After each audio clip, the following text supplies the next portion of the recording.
அனைவருக்கும் வணக்கம். நான் உங்கள் ராமச்சந்திரன். இது உங்கள் ராம்சன் அகாடமி. நண்பர்களே, நம்ம பாருங்கள், டெய்லி 10 கொஸ்டின்ஸ் வந்து பார்த்தீங்கன்னா தமிழ் கொஸ்டின்ஸ் தான் நம்ம வந்து பார்த்துட்ருக்கோங்க. ஓகேங்களா? அதில் இன்றைக்கி நம்ம பார்க்க போகிறது வந்து பார்த்தீங்கன்னா பெரிய புராணம். ஸோ பெரிய புராணம் சார்ந்த அந்த 10 கேள்விகள் தான் நம்ம வந்து பார்க்க போகிறோம். ஸோ வாங்க வீடியோக்குள்ளே போகலாம். அதுக்கு மேலே நம்ம சேனலுக்கான புதுசாக வந்தால் நம்ம சேனலையும் சப்ஸ்கிரைப் பண்ணிக்கோங்க. கூடவே பக்கத்தில் பெல் பட்டனை கிளிக் பண்ணி நோட்டிஃபிகேஷன் ஆல் அப்படின்றதையும் கொடுத்துங்க. அப்போ தான் நம்ம போடுற வீடியோஸ் உடனடியாக உங்களுக்கு வந்துட்டுருக்கும்.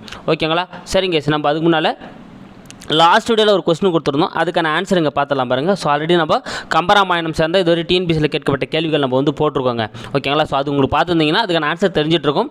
ஸோ அதுக்கான ஆன்சர் என்ன அப்படின்னா, கம்பராமாயணத்தின் யாப்பொன்னங்களுக்கு கூறப்படும் கணக்கீடு என்ன அப்படின்னு பார்த்தீங்கன்னா 96. ஸோ பி தாங்க இதுக்கான ஆன்சர். ஸோ 96 கணக்கீடுகள் தான் வந்து என்ன பண்ணப்படுது, சொல்லப்படுது. ஓகேங்களா? சரி, நீக்கான கொஸ்டினுக்குள்ளே போகலாமே. ஃபர்ஸ்ட் கொஸ்டின் பாருங்கள், பெரிய புராணம் தான். ஓகேங்களா? ஸோ எப்பவும் போல் ஒரு பேப்பர் எடுத்துங்க. ஸோ நீங்கள் வந்து 1 to 10 வரலாம் போட்டுருங்க. எந்த அளவுக்கு நீங்கள் மார்க் எடுக்கிறீங்க அப்படின்றத நோட் பண்ணுங்கள். அப்போ தான் நீங்கள் வந்து என்ன பண்ண முடியும், இன்னும் தமிழை வந்து ரிவிஷன் வந்து சீக்கிரமாக பண்ண முடியும். சரிங்களா? இங்கே பாருங்கள், சேக்கியார் சார்ந்த கூற்றுகளில் தவறானது எது? ஸோ 4 கூற்றுகள் இருக்குது. இதில் எது தவறானது அப்படின்னு சொல்லிட்டு என்ன பண்ணுங்கள், கெஸ் பண்ணுங்கள் பார்க்கலாம்.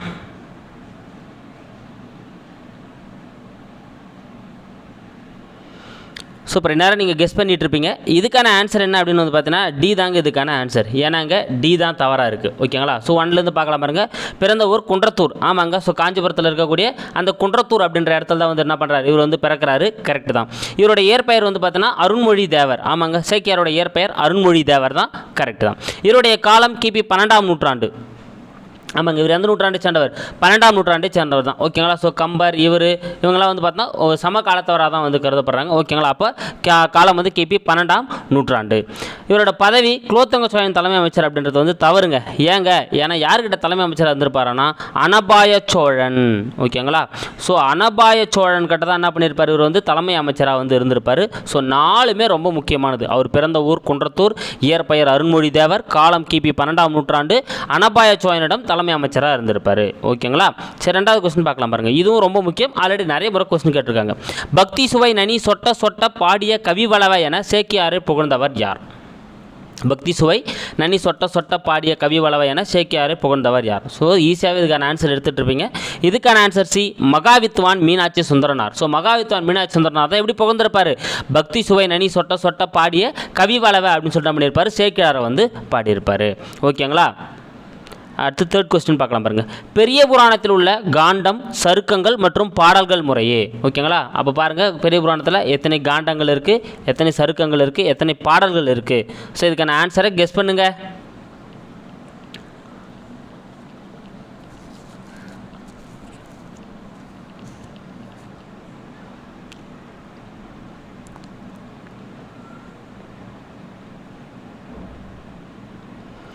Super guys. நிறைய நீங்கள் கெஸ் பண்ணிட்டு இருப்பீங்க. இதுக்கான ஆன்சர் சிங்க. ஸோ 2 காண்டம், பெரிய புராணத்தில் 2 காண்டம் இருக்குது, 13 சருக்கங்கள். 2 காண்டம், 13 சருக்கங்கள், 4286 பாடல்கள். 4286 பாடல்களை கொண்டது தான் பெரிய புராணம். அப்போ இங்கே சி தாங்க இதுக்கான சரியான ஆன்சர். ஓகேங்களா? ஸோ 2 காண்டம், 13 சருக்கம். அதாவது திருமலை சருக்கத்திலிருந்து வெள்ளை யானை சருக்கம் வரை 13 சருக்கங்களை கொண்டது. பாடல்கள் வந்து 4286 பாடல்களை கொண்டது. ஓகேங்களா? அப்போ சி தான் வந்து இதுக்கான சரியான ஆன்சர். அடுத்து பாருங்கள், 4th. இதுவும் ரொம்ப ரொம்ப முக்கியங்க. உலகம், உயிர், கடவுள் ஆகிய 3ஐயும் ஒருங்கே காட்டும் காவியம் தான் பெரிய புராணம் என கூறியவர். பாருங்க, உலகம், உயிர், கடவுள் ஆகிய 3ஐயும் ஒருங்கே காட்டக்கூடிய ஒரு காவியம் தான் பெரிய புராணம் என கூறியவர். இதுக்கான ஆன்சர் யாருங்க? சூப்பர். நேரம் நீங்கள் கெஸ் பண்ணிட்டு இருப்பீங்க. திருவிக்கா. ஓகேங்களா? பி தாங்க இதுக்கான ஆன்சர். ஸோ திருவிக்கா அப்படின்றத இதுக்கான ஆன்சர். உலகம், உயிர், கடவுள். ஓகேங்களா? 3ஐயும் ஒருங்கே காட்டக்கூடிய காவியம் பெரிய புராணம் சொன்னவர் திருவிக்கா. பக்தி சுவை நனி சொட்ட சொட்டனா மகாவித்வான் மீனாட்சி சுந்தரனார். 2மே ரொம்ப முக்கியம். நல்லா ஞாபகம் வச்சுங்க. அடுத்து, 12 திருமுறைகளில் பெரிய புராணம் எத்தனையாவது திருமுறையாக வைக்கப்பட்டுள்ளது? ஸோ 12 திருமுறைகளில் பெரிய புராணம் வந்து எத்தனையாவது திருமுறையாக வந்து வைக்கப்பட்டுள்ளது?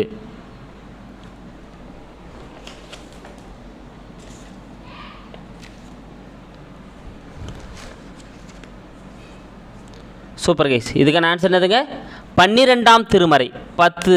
டி தாங்க இதுக்கான ஆன்சர். 12ஆம் திருமறையாக தான் வந்து என்ன பண்ணப்பட்டிருக்கு, வைக்கப்பட்டுள்ளது. ஏன்னா நம்மளுக்கு தெரியும் 8ஆம் திருமறை வந்து பார்த்தீங்கன்னா திருவாசகமும் திருக்கோவையார் தான் வந்து மாணிக்கவாசகர் வச்சுருப்பாங்க. ஸோ 10ஆம் திருமறையில் வந்து பார்த்தீங்கன்னா திருமந்திரம் இருக்கும். 10ஆம் திருமறையில் வந்து பார்த்தீங்கன்னா திருமந்திரம் வைக்கப்பட்டிருக்கும். ஸோ 11 பொறுத்தவரையில் வந்து பார்த்தீங்கன்னா இந்த காரைக்கால் அம்மையார் உள்ளிட்ட ஒரு 12 பேர் அழகிய தொகுப்பு தான் வந்து 11ஆம் திருமறையில் இருக்கும். 12ஆம் திருமறை வந்து பார்த்தீங்கன்னா திருத்தொண்டர் புராணம் வந்து இருக்கும். நம்ம பெரிய புராணம் நினைக்கப்பட திருத்தொண்டர் புராணம் இருக்கும், சேக்கியார் எழுதியது. ஓகேங்களா, அப்போ 12ஆம் திருமறை தான் இதுக்கான ஆன்சர். அடுத்து கூற்றுகளை கவனி. பெரிய புராணம் கூறும் நாயன்மார்கள் 72, அதில் தொகையடியார்கள் 63 பேர், தொகையடியார்கள் 63 பேர், 63 நாயன்மார்களில் பெண் நாயன்மார்கள் 3.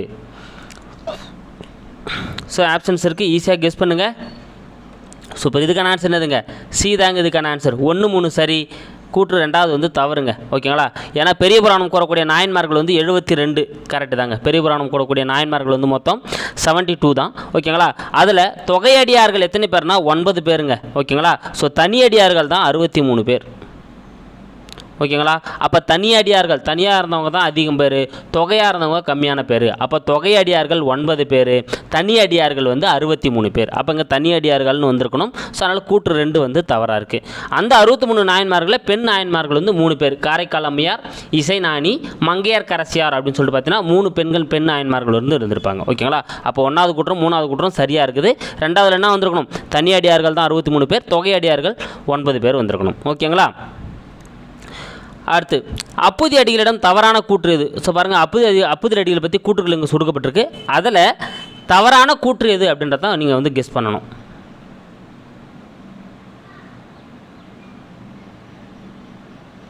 சூப்பர், நேரம் ஆன்சர் கெஸ் பண்ணிட்டு இருப்பீங்க.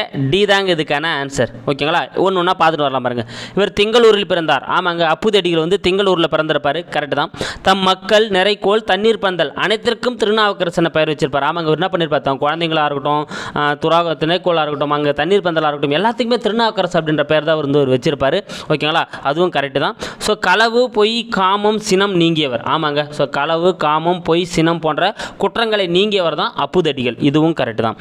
சூளை நோயால் சமண சமயம் அடைந்தார். தவறுங்க. ஓகேங்களா, ஏன்னா இவர் சூளை நோயால் வந்து பார்த்தீங்கன்னா சைவ சமயத்தை வந்து அடைஞ்சிருப்பார். ஓகேங்களா, சூளை நோயால் எந்த சமயத்துக்கு வந்திருப்பார், சைவ சமயத்துக்கு வந்து வந்திருப்பார். சமண சமயம் அப்படின்றது வந்து தவறுங்க.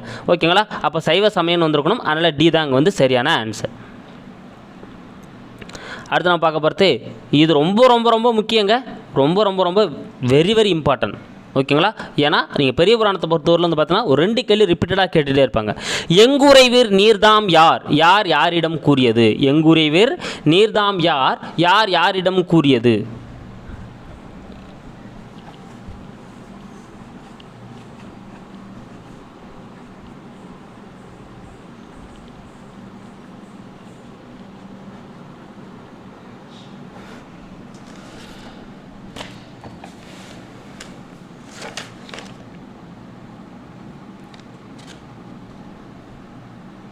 சூப்பர். இதுக்கான ஆன்சர் என்னதுங்க, அப்புதி அடிகள் திருநாவுக்கரசரிடம் கூறியது. ஸோ அப்புதி அடிகள் தான் என்ன பண்ணியிருப்பார், திருநாவுக்கரசர்கிட்ட கேட்டிருப்பார். எங்குறைவர் நீர்தாம் யார் அப்படின்னு சொல்லி கேட்டிருப்பார். அதாவது வந்து என்ன பண்ணுவாங்க, எல்லாத்துக்கும் வந்து பார்த்தீங்கன்னா இவரோட பெயர் வைக்கப்பட்டிருக்கோம் இல்லையா. ஸோ வைக்கப்பட்டது ஒரு ஆச்சரியமாக வந்து பார்த்துன்னு வந்திருப்பார். அப்போ தான் அப்புதி அடிகள் கேட்பார், சரி நீங்கள் யாருங்க அப்படின்னு சொல்லிட்டு என்ன பண்ணுவார், அப்புதி அடிகள் வந்து கேட்பார். ஓகேங்களா, அப்போ அப்புதி அடிகள் திருநாவுக்கரசரிடம் கேட்டது தான் வந்து பார்த்தீங்கன்னா இதுங்க, எங்குறைவீர் நீர்தாம் யார் அப்படின்னு சொல்லிட்டு கேட்டது வந்து பார்த்தீங்கன்னா அப்புதி அடிகள் திருநாவுக்கரசரிடம் வந்து கேட்டது.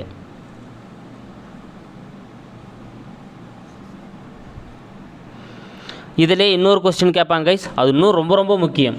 இப்போது இவன் அங்கு உதவான், இப்போது இங்கு அவன் உதவுவான். ஓகேங்களா, இது யார் யாரிடம் கேட்டது? இந்த கொஸ்டின் அடிக்கடி கேட்டுட்ருக்காங்க, நல்லா ஞாபகம் வச்சுங்க. ஓகேங்களா, ஸோ இது யார் சொல்லியிருப்பாங்க, அதே அப்புதி அடிகள் திருநாவுக்கரசரிடம் தான் வந்து அதையும் சொல்லியிருப்பார். ஓகேங்களா, ஏன்னா அந்த வாழையில் அறக்க போன அந்த பையனை வந்து பாம்பு கடிச்சு அவன் என்ன பண்ணிட்டு இருப்பான், இறந்துட்டு இருப்பான். அதை இவர்கிட்ட சொல்லாமல் என்ன பண்ணியிருப்பார், இப்போது இவன் அங்கு உதவுவான் அப்படின்னு சொல்லிட்டு என்ன சொல்லியிருப்பார்.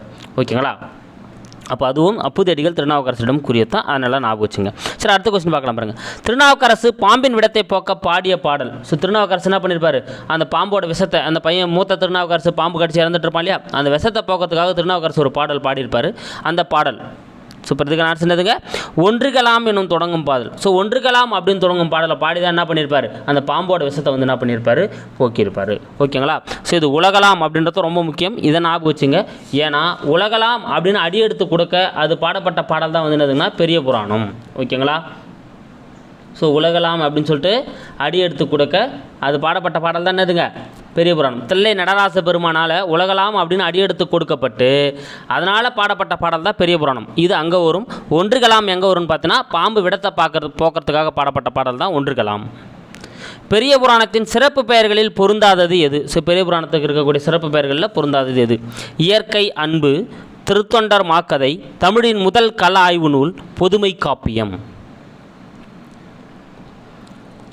சூப்பர். நேரம் நீங்கள் ஆன்சர் கெஸ் பண்ணிட்டு இருப்பீங்க. இதுக்கான ஆன்சர் டி தாங்க. பொதுமை காப்பியம் தான் பொருந்தாது. ஏன்னா பொதுமை காப்பியம் அப்படின்றது வந்து பார்த்தீங்கன்னா சிலப்பதிகாரம் தான் வந்து பார்த்தீங்கன்னா பொதுமை காப்பியம் அப்படின்னு அழைக்கப்படுதுங்க. ஓகேங்களா? ஸோ பெரிய புராணத்தை பொறுத்தவரையிலும் இயற்கை அன்பு கரெக்டு தான், திருத்தொண்டர் மாக்கதை கரெக்டு தான், தமிழின் முதல் கள ஆய்வு நூல் கரெக்டு தாங்க, பக்தி இலக்கியத்தின் உயிர் அதுவும் வந்து பெரிய புராணத்தை குறிக்கக்கூடியது தான். ஓகேங்களா? பக்தி இலக்கியத்தோட உயிர் அப்படின்னாலும் பெரிய புராணத்தை குறிக்கக்கூடியது தான். இடைக்கால தமிழரின் வாழ்க்கை கருவூலம், இடைக்கால தமிழரோட வாழ்க்கை கருவூலம் அப்படின்னாலும் எதை குறிக்கும்? பெரிய புராணத்தை தான் குறிக்கும். அப்போ நல்லா ஞாபகம் வச்சுங்க. இயற்கை அன்பு பெரிய புராணம், திருத்தொண்டர் மாக்கதை பெரிய புராணம், தமிழின் முதல் கள ஆய்வு நூல் பெரிய புராணம், பக்தி இலக்கியத்தின் உயிர் பெரிய புராணம், இடைக்கால தமிழரின் வாழ்க்கை கருவூலம் பெரிய புராணம். ஓகேங்களா? அப்போ டி தாங்க பொருந்தாமல் இருக்குது. ஓகே. இந்த வீடியோக்கான உங்களுக்கான கொஸ்டின் என்ன அப்படின்னு பார்த்தீங்கன்னா, பெரிய புராணத்தில் பாடாமல் விடப்பட்ட சைவ குறவர். ஓகேங்களா? ஸோ ஒரு சைவ குறவர் வந்து பெரிய புராணத்தில் பாடாமலே விடப்பட்டிருப்பார். அப்படி எந்த சைவ குறவர் வந்து பெரிய புராணத்தில் பாடாமல் விடப்பட்டார் அப்படின்றத உங்களுக்கான கேள்வி. ஸோ 4 ஆப்ஷன்ஸ் இருக்குது பாருங்கள். சுந்தரர், திருஞான சம்பந்தர், மாணிக்க வாசகர், திருநாவுக்கரசர். இதுக்கான ஆன்சர் என்ன அப்படின்றத கமெண்ட்டில் சொல்லுங்கள். இல்லைனா நெக்ஸ்ட் வீடியோக்கு வெயிட் பண்ணுங்கள். அதை நான் உங்களுக்கு வந்து எக்ஸ்ப்ளனேஷன் கொடுத்துட்றேன். ஓகேங்களா? ஸோ கைஸ் இந்த 10 கொஸ்டின்ஸ் உங்களுக்கு கண்டிப்பாக யூஸ்ஃபுல்லாக இருக்கும்னு நினைக்கிறேன். இப்போ எனக்கு என்ன இன்னொரு ஐடியா இருக்குன்னா, இப்போ நம்ம இது வந்து பார்த்தீங்கன்னா நம்ம காப்பியங்கள் அந்த 5 காப்பியங்கள் 50 காப்பியங்கள் போய்ட்டுருக்கோம். அதுக்கப்புறம் நம்ம என்ன பண்ண போகிறோம்? கிறிஸ்துவ இலக்கியங்கள் பார்ப்போம், அப்புறம் இஸ்லாமிய இலக்கியங்கள் பார்ப்போம், அதுக்கப்புறம் சிற்றிலக்கியங்கள் இருக்குது. இதெல்லாம் நம்ம பார்க்க போகிறோம். இன்னொரு பக்கம் வந்து பார்த்தீங்கன்னா இந்த சொல்பொருள். ஸோ சொல்பொருள் இருக்குது, நூலாசிரியர் இருக்குது, அப்புறம் வந்து பார்த்தீங்கன்னா அடைமொழியால் குறிக்கப்படும் நூல்கள். ஸோ இந்தமாரிலாம் வந்து இருக்குது இல்லையா? அதையும் தனியாக வந்து ஒரு 10 கொஸ்டினாக போடலாம் அப்படின்னு வந்து ஐடியா இருக்குது. ஸோ நீங்கள் என்ன ஃபீல் பண்ணுறீங்க அப்படின்றத கமெண்ட்டில் சொல்லுங்கள். அப்படி சொன்னீங்க அப்படின்னா நம்ம ஒரு நாளைக்கு என்ன பண்ணலாம்? அதை ஒரு தனியாக ஒரு 10 கொஸ்டினாக வந்து அது ஒரு பக்கம் போயிட்டுருக்கும், இந்த நூல்கள்லாம் வந்து ஒரு பக்கம் தனியாக போயிட்டுருக்கும். ஸோ நீங்கள் எப்படி ஃபீல் பண்ணுறீங்க அப்படின்றத கமெண்ட்டில் சொல்லுங்கள். நீங்கள் நிறைய பேர் சொன்னீங்கன்னா நான் அதுக்கு என்ன பண்ணுவேன்? கொஸ்டின் எடுத்து நான் அதுவும் போட நான் ட்ரை பண்ணுவேன். ஓகேங்களா? சரிங்க கைஸ். அப்புறம் வந்து பார்த்தீங்கன்னா இந்த பெரிய புராணத்தில் இன்னொரு சில விஷயங்கள்லாம் நான் அப்படி இந்த வீடியோவோட முடிச்சிடறேன். ஏன்னா அடுத்து நம்ம வேறு டாபிக் போயிடலாம். ஸோ இதில் வந்து பார்த்தீங்கன்னா நீங்கள் தெரிஞ்சுக்க வேண்டிய விஷயங்கள் வந்து பார்த்தீங்கன்னா, இந்த பெரிய புராணத்தை வந்து சேக்கிழார் வந்து எங்கே அரங்கேற்றம் பண்ணியிருப்பார் அப்படின்னு வந்து பார்த்தீங்கன்னா, எங்கெங்க? சிதம்பரத்தில் இருக்கக்கூடிய தில்லை நகர். ஓகேங்களா? பெரிய புராணத்தை வந்து பாடிய இடம் வந்து பார்த்தீங்கன்னா சிதம்பரத்தில் இருக்கக்கூடிய தில்லை நகரில் தான் வந்து இவர் வந்து பாடியிருப்பார். அது ஒரு பக்கம் நீங்கள் நல்லா ஞாபகம் வச்சணும். சிதம்பரத்தில் இருக்கக்கூடிய தில்லை நகர். ஓகேங்களா? ஸோ அதுக்கப்புறம் வந்து பார்த்தா இந்த நம்ம சேக்கிழாருக்கு வந்து சில சிறப்பு பெயர்கள் இருக்கும். உத்தம சோழ பல்லவர். நல்லா ஞாபகம் வச்சுங்க. உத்தம சோழ பல்லவர் அப்படின்னா அது நம்ம சேக்கிழார் தான். தெய்வ சேக்கிழார், இது உங்களுக்கு தெரிஞ்சிடும், சேக்கிழார் தான். தொண்டர் சீர் பரவுவார், இது ரொம்ப முக்கியங்க. தொண்டர் சீர் பரவுவார் அப்படின்றது ரொம்ப முக்கியம். ஸோ தொண்டர் சீர் பரவுவார் அப்படின்றதும் சேக்கிழாரை குறிக்கக்கூடியது. உத்தம சோழ பல்லவர் அப்படின்றதும் சேக்கிழாரை குறிக்கக்கூடியது. ஓகேங்களா? ஸோ இதெல்லாம் வந்து நான் எக்ஸ்ட்ரா சொல்லிடுறேன். நான் அப்படியே காதில் போட்டு நல்லா ஞாபகம் வச்சுங்க. ஸோ அதே போல் சுந்தரரோட திருத்தொண்டர் தொகையும் நம்பியால் எழுதப்பட்ட திருத்தொண்டர் திருவந்தாதி, இது ரெண்டையும் அடிப்படையாக கொண்டு எழுதப்பட்டது தான் பெரிய புராணம். ஓகேங்களா? திருத்தொண்டர் புராணம், அதாவது பெரிய புராணம். இது நல்லா ஞாபகம் வச்சுங்க. இது எதுங்க? சுந்தரரோட திருத்தொண்டர் தொகை. ஓகேங்களா? அதை மூல நூலாக எடுத்துக்கிறாரு. நம்பியால் எழுதப்பட்ட திருத்தொண்டர் திருவந்தாதி, இதை வந்து வழி நூலாக எடுத்துக்கிறாரு. இது ரெண்டுத்தையும் சேர்த்து சேக்கிழாரால் எழுதப்பட்டதான் வந்து திருத்தொண்டர் புராணம், அதுதான் பெரிய புராணம்னு சொல்கிறோம். ஓகேங்களா? அப்போ பாருங்கள், நம்ம பெரிய புராணம் சார்ந்த 10 கேள்விகள் பார்த்தோம். அதில் இருக்கக்கூடிய மற்ற விஷயம் உங்களுக்கு நான் சொல்லிட்டேன். ஸோ கண்டிப்பாக இதிலேருந்து கேள்விகள் வரதுக்கு 100% சான்ஸ் இருக்குது. ஸோ நல்லா ஞாபகம் வச்சுங்க. இல்லை இன்னொரு டைம் கூட இந்த வீடியோவை பார்த்துங்க. ஓகேங்களா? So thank you guys. அது எப்படின்றது நீங்கள் உங்களோட ஐடியா நடத்த கமெண்ட்லேயும் சொல்லுங்கள். இந்த கொஸ்டின் எப்படி இருந்தது கமெண்ட்டில் சொல்லுங்கள். லைக் பண்ணுங்கள், ஷேர் பண்ணுங்கள், கூட சப்ஸ்கிரைபும் பண்ணிக்கோங்க.